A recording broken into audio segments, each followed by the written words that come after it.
இப்போ ப்ராசஸன் பர்மிஷன் இல்லாம ப்ராசஸன் பண்ண முடியாது சார். இல்ல சார், நாங்க 5 பேர் நடக்கிறோம் சார். பேரணி நடந்தா நீங்க சொல்றதெல்லாம் ரைட்.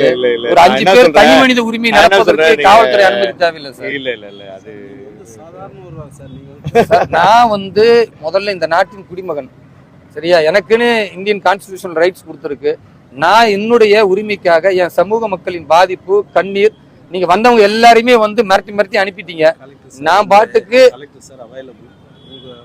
அததான் சார். இல்ல சார், நாங்க என்ன சொல்றோம்னா, இப்படி ஒரு கொடூரம் இந்த செங்கல்பட்டு மாவட்டத்தில் நடக்குது. இஸ்லாமியர்களை திட்டமிட்டு புறக்கணிக்கிறாங்க. நான் கேட்கிறேன் சார், பாரதிய ஜனதா கட்சியில உள்ளவர்கள் வந்தா மட்டும்தான் இந்த நெருக்கடி கொடுக்குறீங்க. ஒரு திமுக வந்து அப்படி பண்ணிருவீங்களா? கை குலுக்கி சல்யூட் அடிச்சு கூட்டிட்டு போறீங்க. பிஜேபி காரன் இஸ்லாமியர்களை சப்போர்ட் பண்ண ஐயோன்றீங்க. பேரணியே கிடையாது சார். நான் எங்களுடைய கவலைய வேதனை இறைவன் அப்படியே வேண்டிக்கிட்டு, மாவட்ட ஆட்சியருக்கு இறைவா நல்ல புத்தி கொடுத்து எங்களுக்கு இடத்த ஒதுக்கி கொடுக்க சொல்லு அப்படின்னு சொல்லி வேண்டிக்கிட்டே நடைபயணத்துக்கு நான் கடவுள்கிட்ட இந்த இடத்துல இருந்து நேர்த்தி கடன் பண்ணிருக்கேன் சார். கடவுள்கிட்ட இறைவன்கிட்ட நேர்த்தி கடன் பண்ணி நான் இறைவனை வேண்டிக்கிட்டே நடக்கிறேன் சார். ஏன்னா இப்ப மாவட்ட ஆட்சியரை நம்பி பிரயோஜனம் இல்லைன்னு ஆயிடுச்சு. இது இப்படி நேர்த்தி கடன்ல நடக்கும் போது யாராவது மக்கள் பார்த்து, அரசாங்கம் பார்த்து, தமிழக முதல்வர் ஐயா ஸ்டாலின் பார்த்து கொஞ்சமாவது ஈவு இறக்க இந்த இஸ்லாமியர்கள் இறந்து போனா இடமாவது கொடுப்போம் அவங்களுக்கு அடக்கம் பண்றதுக்கு. ஏன்னா அவங்க கல்வி பொருளாதாரத்துக்கு தான் இந்த ஆட்சியில்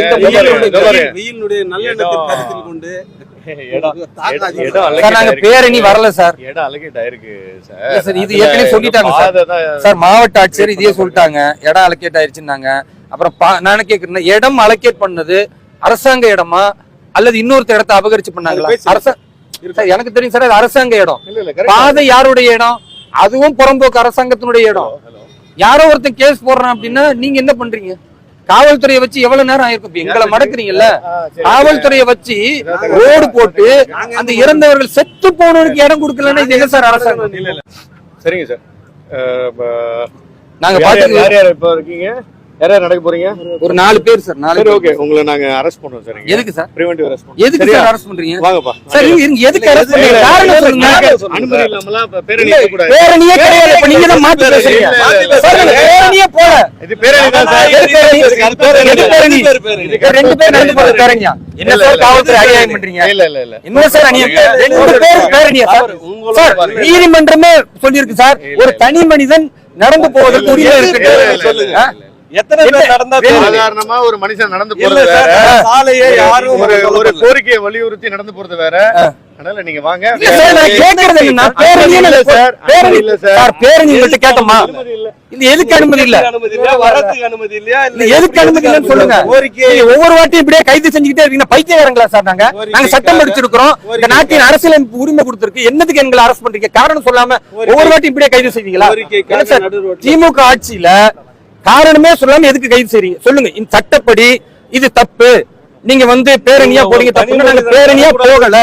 ஜனநாயக படுகொலை சார். என்ன சார் 2 பேர் போறதுக்கு அரெஸ்ட் பண்ணீங்களா? இல்ல என்ன உங்களுக்கு நோக்கம்? இல்ல நீங்க இப்படி சொல்லுங்க, எழுதி கொடுங்க எனக்கு. உங்களுக்கு உயிருக்கு அச்சுறுத்தல் இருக்கு இந்த செங்கல்பட்டு மாவட்டத்துல, இனிமே எங்கேயுமே நீங்க நடக்க கூடாது அப்படின்னாவது எழுதி கொடுங்க. நான் நீதிமன்றத்துக்கு போய் பர்மிஷன் வாங்கிட்டு வரேன். நான் தனி மனிதனா? என்ன உத்தரவாதம் சார்? நான் உத்தரவாதம் இல்லைன்னே கைது செய்யுங்க. எழுதி கொடுக்குறோம், கொடுங்க. ஒரு பேப்பர் எடுங்க. நான் தனியா போறேங்க. நான் கடவுள்கிட்ட வேண்டிக்கிட்டே நான் போய், இறைவா எங்க சமூகத்திற்கு தமிழக முதல்வர் ஐயா ஸ்டாலின் இடம் கொடுக்கணும் எடுக்கிறேன். ஒரு ஒயிட் பேப்பர் எடுங்கம்மா, நான் எழுதி கொடுக்குறேன். இது எழுதி கொடுத்தது மாற்றமா இருந்து நீங்க பகிர்ந்து பண்ணுங்க. இல்ல சார், ஒரு தனி மனிதனுடைய உரிமையை நீங்க பறிப்பீங்கன்னா அதை ஒத்துக்க முடியாது. இல்ல நீங்களே சொல்லுங்க, தனி மனிதன் நடக்கிறதுக்கு இல்லன்னு சொல்லி நீங்க எழுதி கொடுங்க. எங்களுடைய லீகல் தனி மனிதன் நடக்க கூடாது, நீங்க எழுதி கொடுங்க. நானும் சட்டம் படிச்சவங்க தான் சார். நீங்க லீகல் என்ன பேசுறீங்களோ அதே லீகல் தான் சொல்றேன். ஒரு தனி மனிதனாக நடப்பதற்கு எனக்கு உரிமை இருக்கு. ஒரு மாவட்ட ஆட்சியர்கிட்ட போய் கோரிக்கை மனு கொடுப்பதற்கு எனக்கு உரிமை இருக்கு. நீ இப்படித்தான் போகணும், இப்படி போக கூடாது நீங்க எப்படி சொல்லுவீங்க? எனக்கு அச்சுறுத்தல் இருக்குன்னா பாதுகாப்பு காவல்துறை வழங்கணுமே தவிர என்னையே மிரட்டி என்னையே கைது செய்வீங்க. இதே வழக்கம்னா அப்ப எதுக்கு பாதுகாப்பு கொடுக்குறீங்க? தனி மனிதரா போவீங்கன்றதுக்கு என்ன உத்தரவாதம்? இல்லன்னா அரெஸ்ட் பண்ணுங்க. இல்லன்னா அரெஸ்ட் பண்ணுங்க. வேலூர் இப்ராஹிம் என்ற ஒரு தனிநபருக்கு போராடல. இங்க இருக்கிற இத்தனை இந்து சொந்தங்கள் யாருக்காக வந்திருக்காங்க? ஃப்ரீ பண்றதுக்கு ரெடியா இருக்காரு. நீங்க நடந்து இவரு சாதாரணவரா, இவர் நடந்து போனா இவர் பக்கத்துல எவ்வளவு பேர் இருக்காங்க, எவ்வளவு வெஹிக்கிள் இருக்கு, அவர் சாதாரணமே வர மாட்டாங்க. நீங்க எத்தனை பேர் கூட்டி வந்திருக்கீங்க? அதான் நான் லெட்டர் எழுதி கொடுக்குறேன் சார். நீங்க நம்ப நடவடிக்கை எடுங்க. ப்ரூஃப் கொடுக்கறனால உங்களுக்கு சார் சார் உங்களுக்கு 4 பேர் தான் நடக்கிறேன்னு எழுதி தராங்க. இல்ல சார் நாங்க சட்டத்தை மீறினால் தாராளமாக நீங்க நடவடிக்கை எடுங்க. நான் எழுத்துப்பூர்வமா கொடுக்குறேன். நீங்க எழுத்துப்பூர்வமா 2 பேர் போனாலுமே கொடுக்கறதே வந்து சட்டமா சார்? இல்ல சார், நீங்க மறுங்கன்ற சட்டம் இல்ல நான் என்ன கேக்குறேன், எப்படியே சொல்லிட்டு இதே பதிவு பண்ணிக்கங்க. இல்ல அப்படி வேண்டாம் சார். நடக்க போறேன்றீங்க, நான் நடக்க கூடாது. நீதிமன்றத்துல அப்படி பதிவு பண்ண முடியாது சார். நீதிமன்றத்துல நான் போய் இந்த லெட்டர் கொடுத்தங்க ஐயா, காவல்துறையில இருந்து மறுத்து என்ன சொல்றாங்கன்னா தனிநபரா உங்களுக்கு நடப்பதற்கு கிடையாதுன்னு. ஐயா நான் திரும்ப சொல்றேன், இன்னும் 100 வாட்டியா இருந்தாலும் நடந்து போய் தான் கொடுப்பேன். போலீஸ் ஸ்டேஷன்ல வந்து மனு கொடுக்குறீங்களா? என்ன சார், போலீஸ் ஸ்டேஷன்ல வந்து மனு கொடுக்குறீங்களா? கொடுத்துட்டு நாங்க நடப்போம். சரி வாங்க, போலீஸ் ஸ்டேஷன் கொடுத்துட்டு நடப்போம்.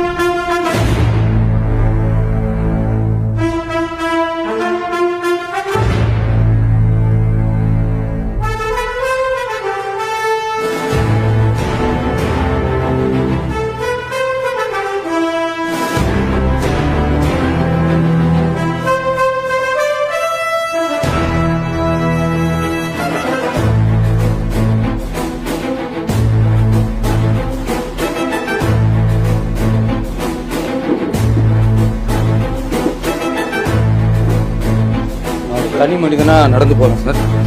கூட முன்னையே பின்னே யாருமே வரமாட்டாங்க. அதுக்கு நானே உறுதி என்னுடைய உரிமை.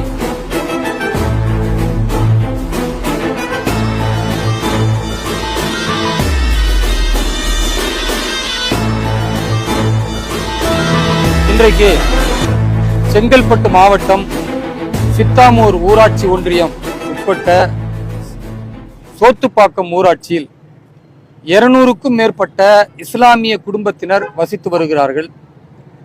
அவர்கள் இறந்து போன பிறகு அடக்கம் செய்வதற்கு மயானம் கேட்டு கடந்த 3.5 ஆண்டு கால ஆட்சியில் மாவட்ட ஆட்சியரிடத்தில் பல்வேறு கோரிக்கைகளை தொடர்ந்து வைத்தும் அவர்களுக்கான இடஒதுக்கீடே செய்யாமல் இருந்தது. தமிழக முதல்வர் ஐயா ஸ்டாலின் அவர்களுடைய இந்த ஆட்சியில இஸ்லாமியர்கள் செத்து போன அடக்கம் செய்வதற்கு மயானம் கேட்டு 3.5 ஆண்டுகள் தொடர்ந்து இந்த செங்கல்பட்டு மாவட்டத்தில் போராடி கொண்டே இருக்கிறார்கள். அந்த போராட்டத்தை பற்றி கண்டுகொள்ளாமல் இருக்கக்கூடிய மாவட்ட ஆட்சியர், அதற்கு கீழ் உள்ள வருவாய்த்துறை அதிகாரிகள், அப்ப அரசின் கவனத்திற்கு கொண்டு செல்வதற்காக அவர்கள் திமுகவிலிருந்து அதிமுக வரை அத்தனை கட்சிகளிடத்திலும் போய் ஜமாத் நிர்வாகத்தினர் கோரிக்கை வைத்தும் அவர்களும் கண்டுகொள்ளாமல் இருந்ததன் விளைவாக பாரதிய ஜனதா கட்சியின் நிர்வாகிகளிடத்தில் கோரிக்கை வைத்தார்கள். அந்த கோரிக்கை என்னிடத்தில் வந்த பிறகு எங்களுடைய பாஜகவின் மாநில தலைவர் அன்பு சகோதரர் திரு அண்ணாமலை அவர்களிடத்தில் இந்த செய்தியை கொண்டு சென்றோம். இஸ்லாமிய மக்களுடைய அடிப்படை உரிமைகளுக்காக பாரதிய ஜனதா கட்சி அவர்களுக்கான போராட்டத்தில் பங்கேற்கும். இஸ்லாமிய மக்களின் உரிமைகளுக்காக நாங்கள் எப்பொழுதும் குரல் கொடுப்போம், நீங்கள் அதற்காக செல்லுங்கள் என்று அவர் கட்டளையிட்டதின் அடிப்படையில் பாரதிய ஜனதா கட்சியின் செங்கல்பட்டு மாவட்டத்தினுடைய நிர்வாகிகள், மண்டல் நிர்வாகிகள் என்று அனைவருடன் இணைந்து இன்றைக்கு ஜமாத்தினர் பேரணியாக நடந்து சென்று மாவட்ட ஆட்சியரிடத்துல கோரிக்கையை மீண்டும் வைப்போம் அப்படின்னு போறாங்க. ஆனா வழக்கம் போல காவல்துறை அது தமிழக முதல்வருக்கு தெரிந்து செய்கிறார்களா தெரியாமல் செய்கிறார்களா எங்களுக்கு தெரியல. வந்திருந்த ஜமாத்தார்களை பெண்களை மிரட்டி கைது செய்வோம் என்று அவர்களிடத்தில் அராஜக போக்கை மேற்கொண்டு அவர்களை விரட்டி அடித்திருக்கிறார்கள். இன்னைக்கு தமிழ்நாட்டில் ஒரு இஸ்லாமியர்கள் செத்து போனவங்களுக்கு இடம் கேட்டு மாவட்ட ஆட்சியர்கிட்ட கோரிக்கை மனு கூட அளிக்க முடியல. அவ்வளவு காவல்துறையுடைய அத்துமீறலை பார்க்கிறோம். அப்ப காவல்துறையினர் இது மாதிரி செய்கிறார்கள் என்று கேள்விப்பட்டு நான் நடைபயணமாக தனி ஒரு மனிதனாக கோரிக்கையோடு மாவட்ட ஆட்சியரை சந்தித்து அவரிடத்தில் இந்த கோரிக்கையை வைக்க போகிறேன் சொன்ன உடனே வழக்கம் போல காவல்துறை சுற்றி வளைத்து உங்களை முன்னெச்சரிக்கை கைது செய்கிறோம் சொல்றாங்க. நான் கேட்டது, ஒரு இந்திய அரசியலமைப்பு சட்டம் எனக்கு வழங்கிய உரிமை நடப்பதற்கு பேசுவதற்கு ஒரு மாவட்ட ஆட்சியரிடத்துல கோரிக்கை மனு அளிப்பதற்கான உரிமை இருக்கு. அந்த உரிமையை ஏன் தடுக்கிறீர்கள்னா, இல்ல அச்சுறுத்தல் இருக்கு, வழக்கம் போல இதே தீவிரவாதிகள் தாக்குதல் வந்துடும், பிரச்சனை வந்துடும், இதை எவ்வளவு காலம்தான் இதே அடக்குமுறையை நீங்கள் செய்வீர்கள்? தமிழக காவல்துறை இப்படி செய்யக்கூடிய செயலினால் தமிழக முதல்வர் திரு ஸ்டாலின் அவர்களுக்கு தலைகுனிவு ஏற்படுகிறது என்பதை நான் தெளிவாக பதிய வைக்கிறேன். தமிழகத்தின் முதல்வர் திரு ஸ்டாலின் அவர்கள் உடனடியாக இந்த சோத்துப்பாக்கம் ஊராட்சியில் இருக்கக்கூடிய 200 இஸ்லாமிய குடும்பங்கள் தொடர்ந்து கேட்டு வரக்கூடிய இறந்து போன பிறகு இடஒதுக்கீடு கேட்கிறார்கள். இறந்து போன பிறகு அவர்களை அடக்கம் செய்யக்கூடிய இடத்தை கேட்டால் அதை கூட இந்த மாவட்ட ஆட்சியை தர மறுக்கிறார். எங்களை சந்திக்க மறுக்கிறார். புகார் மனு குப்பைக்கு போகிறது என்றால் இதை விட அவலம் இங்கு எதுவுமே இல்லை. அதனால் இன்றைக்கு காவல்துறை இடத்துல நாங்கள் சொன்ன பொழுது தனியா நடைபயணத்துக்கு அனுமதிக்க மாட்டோம், மறுபடியும் நீங்க 7 நாளைக்கு முன்னால ஒரு லெட்டர் கொடுங்க, நாங்கள் அதையும் பரிசீலிக்கிறோம் என்று சொல்லுகிறார்கள். இதிலிருந்து தெளிவாக தெரிகிறது, இந்த திமுக ஆட்சியில் இஸ்லாமியருடைய உரிமை காலில் போட்டு நசுக்கப்படுகிறது.